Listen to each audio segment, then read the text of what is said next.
kitchen, and a new episode of the holidays are coming. This episode is going to be a super quick and easy black and white checkerboard bark, which isn't going to end up looking like a checkerboard, but it can if you want it to. And this is how we're going to make it. I have 2 bars each. Close the cap. I have a couple bars each of the white chocolate. This can be found in the baking section of your better grocery store. I get this at the Harris Teeter. One year I couldn't get these at all. I couldn't find them anywhere. I don't know if there was like a boycott or what. Do they taste gross too? No, these are not baking chocolate. What says it is? It says baking bar, but these are good to eat out of hand. They're not like the baker's chocolate that. Oh, good. Yeah, I'm going to use them all. So, and that's why I hide these when I bring them home. If they're not in the raisin bucket, you can't eat them. We have a bucket in our food storage that we keep in our bedroom that we call the raisin bucket.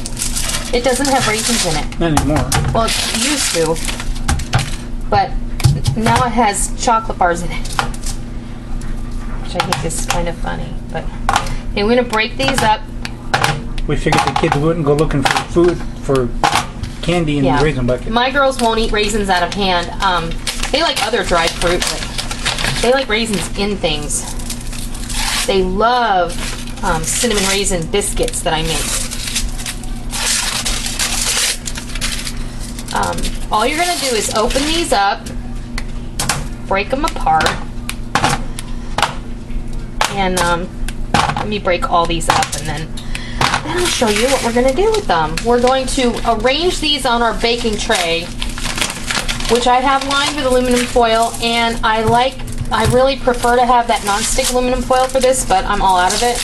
I don't use it that often because it's really expensive. I mean, it's almost $4 for a roll of it. I don't think I want to use parchment because the parchment won't release as easily. Just break these up. But what I also have over in my toaster oven is 2 cups of pecan halves that I'm toasting. And I'm just going to toast those because they're not going to go in the oven. I also have my regular oven preheated, okay, at 250 degrees. Now, I don't know how much this is. I probably could have used more bars, but that's okay because this is going to spread out a bit. We're going to go ahead and do, how many is that? 1, 2, 3, 4, 5, 6. Yeah, we'll do 6 across, and we'll see how that works out. You just want to go ahead and shingle these one next to the other and alternate them in color. And yes, I'm OCD, so I'm making sure that all of my little emblems are going in the same direction, because if I don't, it'll drive me up the wall. All right. See, look, you're going to stick this in your oven after it's preheated, which our oven is getting there right now. And when you put it in the oven, you're going to turn off the oven. So you're not really baking this, you're just getting it to melt. Okay? I think this may actually do it.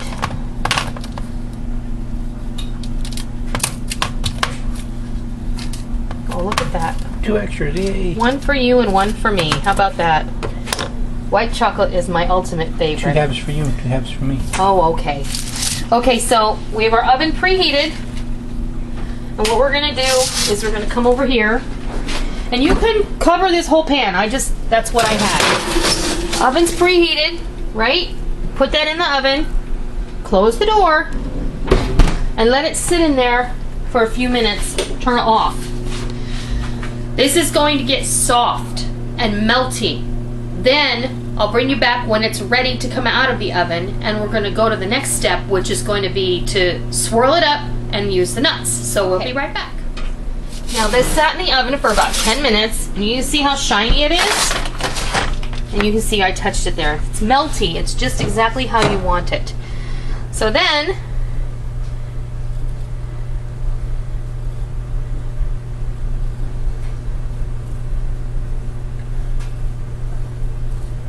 Actually, you can get your 4-year-old to do this. Yeah, your kids would be great to get involved with this one because it's not so hot that the pan is going to hurt them. This is a really quick and efficient way of making a bark. So it's marble. It's a marble bark. I call it checkerboard because that's how it looks when you set it up. But then after you swirl it, you know, it's really not a checkerboard anymore. But you see how pretty that is?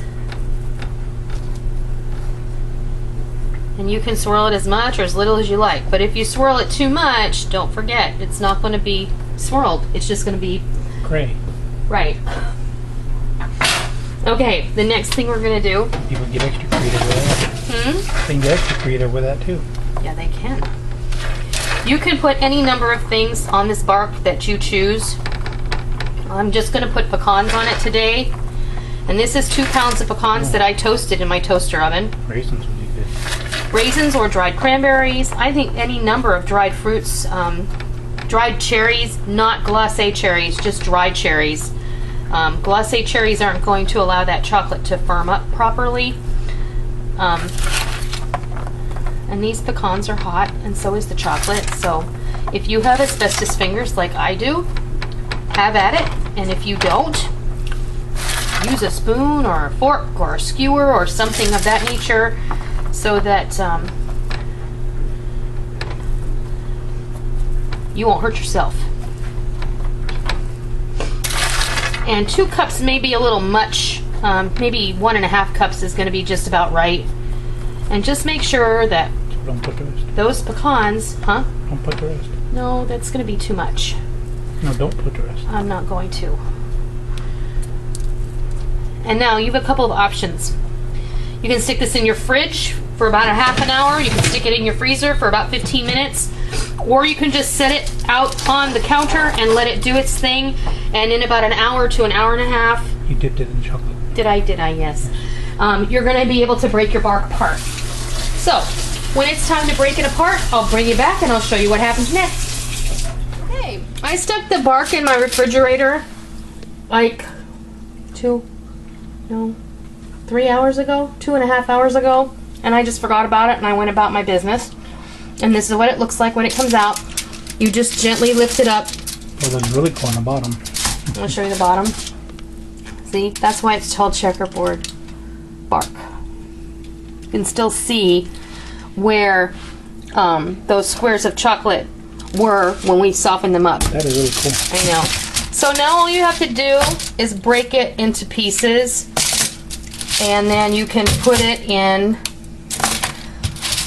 a tin or in a gift bag or in an airtight container. You can make it any size you like. I like to make it in a size that maybe isn't too large, but not so small that it seems chintzy.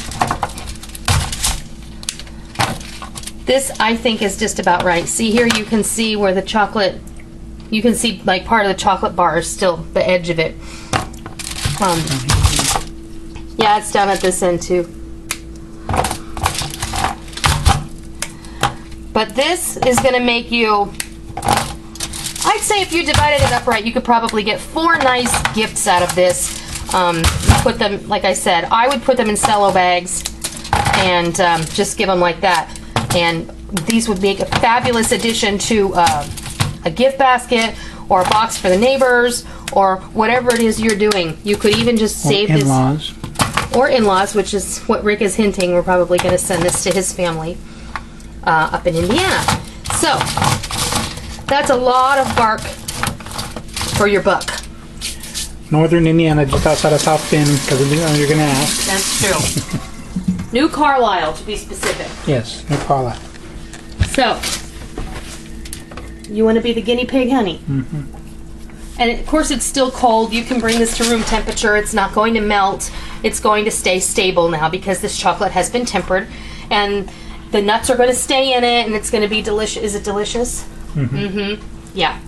So, really easy checkerboard swirl pecan bark or whatever you want to put in it. You could throw a coconut in there. You could use almonds instead of pecans or walnuts or peanuts, or you could throw raisins or dried cranberries or an assortment of dried fruit. You could put dried cherries, but I wouldn't use the glacé cherries because I think that they'll get they'll affect the chocolate too much. So, I hope you try it. I hope you love it. Until next time, Merry Christmas.